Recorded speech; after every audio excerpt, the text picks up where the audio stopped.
դատավարության հարգելի մասնակիցներ, անկեղծորեն իմ ընկերը տարուց ավելի քաղաքական բանտարկյալ հանդիսացող Արթուր Սարգսյանը բավականին հանգամանալից ներկայացրեց ստեղծված իրավիճակը եւ այն մտահոգությունը, որ իսկապես ես էլ կիսում եմ պատվարժան դատարան, բայց վերջին 8 տարիներին փաստաբանական գործունեությունը, որ իրականացնում եմ, ինչ որտեղ միգուցե լի է օպտիմիզմով, ինչ որտեղ այն լի է եղել ռոմանտիզմով, այսինքն իրավիճակներ, որտեղ ես իսկապես հակված եմ օրինակ։ Պարոն Պողոսյան, դուք լսում եք, որ ձեր ձայնը արձագանքում է այստեղ։ Խանգարում եք ձեր գործընկերոջը, որ չեք տալիս, որպեսզի դատարանը հստակ լսի ինչ իմաստն է։ Հա, գործընկերոջը, այո, նաև ընկերոջը, այսպես էլ ասել։ Պատվարժան դատարան Արթուր Սարգսյանի մտահոգությունը, որ նախորդ դատական նիստին այն ինչ տեղի ունեցավ, ես ոչ միայն այն մտահոգություններն եմ կիսում, որոնք հնարավոր այսօրվա դատական նիստի կանխորոշող էին, այլ ընդհանրապես ես չէի պատկերացնում, որ մենք անցյալ շաբաթ Սահմանադրական դատարանի 16-19 որոշման նման իրացում կտեսնենք։ Դուք դատավոր եք, ունեք ձեր ուրույն մոտեցումը, այն, որ նշվածի դեմ վերաքննիչ բողոքը ներկայացվելու է, կարգապահական բարույթ հարուցելու հաղորդումը ներկայացվելու, այդ ամենը հասցնելու եմ մինչև փաստաբանական գործունեությանը սահմանագիրը կասեցնելու։ Դեռևս ի դեպ մենք չէինք ստացել որոշումը, բայց հնարավորություն ունեցա արձեռն ստանալու որոշումը, որը նաև հենց կբողոքարկեմ վաղը նախքան փաստաբանների պալատ համապատասխան դիմումը ներկայացնելը, ըստ որի գործունեությանը սահմանագիրը կասեցվելու է լիազորությունների ստանձնման ժամկետով։ Անկեղծ եմ ասում պատվարժան դատարան դատավարության հարգելի մասնակիցներ։ Նախքան այսօրվա դատական նիստին ներկայանալը ունեցել եմ որոշակի ներքին կոնֆլիկտ։ Չոր իմաստով սա վերջին իմ հանրային հրապարակային ռմբակցության կարգով դատական նիստն է։ Մեկ այլ նիստի էլ եմ այսօր մասնակցելու, այն իրականացվելու է դռնփակ մեկ այլ քաղաքապետարանի վերաբերող։ Անկեղծ եմ ասում, ես ուզում եմ հավատալ, որ դուք կկարողանաք ապահովել այսօր փոքրիկ մի աստիճանի արդարադատություն։ Ինչի եմ ասում ծավալի մեջ փոքր։ Այս քրեական վարույթը ի սկզբանե դատապարտված էր մեկ արդյունքի, դրա դադարեցման, եւ պետության բարձրաստիճան պաշտոնյաների կողմից այս քրեական վարույթով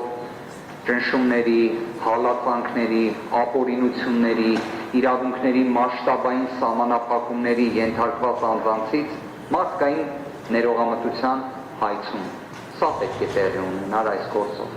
Բայց այս գործը արդեն տարուց ավել է կամ ըստ էության 1 տարի է, ինչ ձեր վարույթում է։ Դուք ինքներդ պատվարժան դատարան նախ ձեզ եմ ուզում դիմել։ Դուք ինքներդ տեսել եք յուրաքանչյուր անձի դատավարական կարգավիճակ ունեցող անձի վարքագիծը։ Եկեք ուղիղ խոսենք։ Պատշաճ վարքագիծը։ Ես վստահ եմ ոչ դուք, ոչ իմ դիմաց նստած երկու հանրային մեղադրողները լինում են նիստեր 3-ն են լինում, եղել է որ 4-ով են եղել։ Ես անկեղծ չեմ հավատում, որ իրենցից որևէ մեկը բովանդակության մեջ հավատում է այս մեղադրանքին։ Ձևական առումով ստորագրել են մեղադրական եզրակացություն, ձևական առումով գալիս են, ներկայանում են դատական նիստերին, բովանդակության մեջ ես չեմ հավատում, որ իրենք հավատում են այս մեղադրանքին։ Անկեղծ չեմ հավատում, կարող է դա էլ օպտիմիզմ, կարող է դա էլ ռոմանտիզմ, ինչև է։ Եկեք խոսենք Արթուր Լավրենտի Սարգսյանի մասին։ Արթուր Լավրենտի Սարգսյանը ձեր նախագահությամբ տեղի ունեցած այս վարույթի շրջանակներում բացառապես դրսևորել է պատշաճ վարքագիծ։ Արթուր Սարգսյանի մասին 2025 թվականի հուլիս ամսին Հայաստանի Հանրապետության գլխավոր դատախազը ազգային ժողովի անձնից իդեպ 8-րդ գումարման ազգային ժողովի են, որ կիրակի օր էլ արդեն դադարած է լինելու, ելույթ ունենալու շրջանակներում նշում էր, որ Արթուր Սարգսյանը կխոչընդոտի, կթաքնվի, կկատարի նոր հանցանք։ Պատկերացնում եք այդ ելույթից հետո Ավան նստավայրի դատավորներից մեկը, ով դրանից մի քանի շաբաթ առաջ ակնհայտ ապօրինի կերպով կալանավորել էր ազգային բարերար Սամվել Կարապետյանին։ Արթուր Սարգսյանի դեպքում հերթական անգամ կարելի ասել ոչ իրավաչափ դատական ակտ է կայացնում, բայց գտնում է, որ կա միայն խոչընդոտելու ռիսկ։ Նախաքննության ակտիվ փուլ, ռեպորտաժներ, դաժան ձայնային ուղեկցությամբ, որ ինչ մի կարևորագույն դարակազմիկ դեպք է բացահայտվել եւ կանխվել, այդ փուլում ասում են Արթուր Սարգսյանը կարող է խոչընդոտել գործի քննությանը։ Նշված դատական ակտի դեմ վերաքննիչ բողոք ներկայացնում եմ ես, ներկայացնում է Խաչատրյան Էմինը, բայց դատախազությունը բողոք չի ներկայացնում։ Այսինքն ընդունում են, որ միայն խոչընդոտելու ռիսկն է։ Դրանից հետո դուք եք սկսում քննել այս գործը, բարձում է իդեպ դարակազմիկ, բարդ, խեմացիկ, իշխանությունը յուրացնող եւ ահաբեկչության հետ առնչություն ունեցող բարույթը կարելի է մեկ ամսում նախաքննությունը ավարտել։ Մեկ ամսում, շատ լավ, մեկ ամսում ավարտվում է, ուղարկվում է, դուք ստանձնում եք այս բարույթն, առաջին դատական նիստն է, եւ ինչ եք ասում դուք, ասում եք Արթուր Սարգսյանը կարող խոչընդոտի։ Այսինքն ոչ մի բան չփոխվեց։ Նախաքննության սկիզբ, ձայնային ուղեկցում, դաժան տեսարանով տեսանյութ, խոչընդոտել ու էլի բան չփոխվեց։ Լավ։ Դրանից հետո Արթուր Սարգսյանին գտնում եք, որ 3 ամիս էլ հələ պետք է լինի կալանքի պայմաններում։ Հետո որոշում եք եւս 3 ամիս պետք է գտնվի կալանքի պայմաններում։ Այնպես է ստացվում, վերաքննիչ քրեական դատարանը ասում է, որ ոչ, կարող է տնային կալանքը որպես խափանամիջոց կիրառվի դեկտեմբեր ամսից։ Դրանից հետո նույն տոնայնությամբ խոսում ենք տնային կալանքից։ Կներեք, իսկ ինչ փոխվեց։ Այսինքն վերաքննիչ քրեական դատարանի որոշումը փոխեց բոլորիս իրավամտածողությունը։ Ես շատ լավ հիշում եմ դատական նիստերի դահլիճում օգոստոս ամսին էլ հուլիս ամսին էլ։ Օգոստոսին դուք եք, հուլիսին ուրիշ դատավոր էր։ Ես ասում եմ Արթուր Սարգսյանին կալանավորելու անհրաժեշտություն չկա։ Ինձ պետք է վերաքննիչ քրեական դատարանի որոշումը փոխի մտածելակերպը։ Հիմա ինչ ստացվեց, չէ՞ ստացվեց, մենք ճիշտ էինք, դուք սխալ։ Հիմա անդրադառնանք դրա զարգացման։ Դուք որոշում եք 2 ամսով երկարաձգել Արթուր Սարգսյանի տնային կալանքի ժամկետը։ Արթուր Սարգսյանը այդ ընթացքում ինչ է անում։ Պատգամավորի կարգավիճակ ունենալով 9-րդ գումարման ազգային ժողովի։ Այն որ մենք համարում ենք 8-ը ու 9-ը նույնն է։ Այսինքն որոշակի իմաստով մենք նույնիսկ մարտահրավեր ենք նետում մաթեմատիկային։ Ինչևէ, դե ամեն դեպքում ինչի պետք է միայն հումանիտար ճյուղերից խոսանք, հա։ Ինչևէ, հիմա այնպես է ստացվում Արթուր Սարգսյանը տնային կալանքի պայմաններում ձեռք բերելով պատգամավորի կարգավիճակ ընտրվում է 9-րդ գումարման ազգային ժողովի պատգամավոր։ Պատվարժան դատարան, եթե չեմ սխալվում, Հայաստանի Հանրապետության Սահմանադրության մեջ ամրագրված է, որ մարդը բարձրագույն արժեք է, միաժամանակ Հայաստանի Հանրապետությունում իշխանությունը պատկանում է ոչ թե դատական իշխանությանը, իշխանությունը ոչ թե պատկանում է Հայաստանի Հանրապետության գլխավոր դատախազությանը, ոչ թե պատկանում է քրեակատարողական ծառայությանը կամ պրոբացիայի ծառայությանը, այլ իշխանության կրողը հանդիսանում է ժողովուրդը։ Ժողովուրդը այդ իշխանության կրելու իր սահմանադրական հնարավորությունը իրացնում է ընտրություններին մասնակցելու միջոցով։ Հիմա Արթուր Սարգսյանը տնային կալանքի պայմաններում ստացել է այս մանդատը ժողովրդից։ Հիմա ուզում եմ հարց տամ, դա իրավաչափության պայման չի փոխում։ Այսինքն, որ Արթուր Սարգսյանին դուք այսքան բանի մեջ մեղադրել եք, իրան ուղարկել եք բանդ, բանդից հետո ուղարկել եք տնային կալանքի, չեք թողել ոչ մեկի հետ շփվի։ Դրանից հետո շփման սահմանափակումը մեղմացրել եք, դրանից հետո մի փոքր եք մեղմացրել։ Այս սահմանափակումների պայմաններում ինքը ընտրվել է ազգային ժողովի պատգամավոր 9-րդ գումարման։ Դա իրավաչափության պայման չի փոխում։ Այսինքն ժողովուրդը իշխանության կրող է ամեն ինչը իմանալով տվել է Արթուր Սարգսյանին մանդատ։ Հիմա ուզում եմ հասկանամ դատական իշխանությունը իդեմս ձեզ, որտեղ կրկին դեռ ձեզ են լինում։ Դա ձեր համար նշանակություն չունի։ Հիմա հասկանանք ինչ է նշանակում այդ ընտրվելը։ Այդ ընտրվելը նշանակում է, որ կա մի օր, այն է 2026 թվականի օգոստոսի 2-ը, որը ունի սկիզբ, բայց չունի հստակ ավարտ, որովհետև ազգային ժողովի առաջին նիստն է 9-րդ գումարման, էլի եմ նշում, որտեղ պետք է պատգամավորները պատվարժան դատարան երդվեն եւ մասնակցեն ազգային ժողովի ձևավորման աշխատանքներ։ Ազգային ժողովի նախագահ, փոխխոսնակներ, մշտական հանձնաժողովներ, խմբակցությունների ձևավորումներ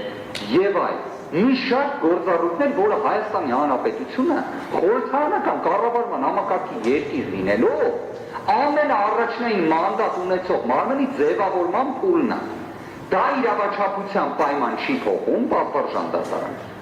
Այսինքն Արթուր Սարգսյան, ով մի տարուց ավելի պատշաճ վարքագիծ է դրսևորել, ով իր վարքագծով ապացուցել է, որ դուք եք սխալ եղել, դատախազությունն էլ է սխալ եղել։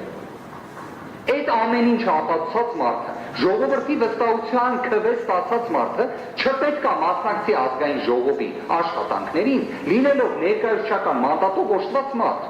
Պատվարժան դատարան տենց 105 հոգի կա։ Հայաստանի Հանրապետությունում 3 միլիոնից ավելի մարդ է բնակվում։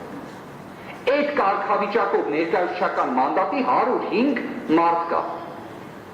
Գիտեք Սահմանադրական դատարանի 16-19 որոշումը ինչի մասին է։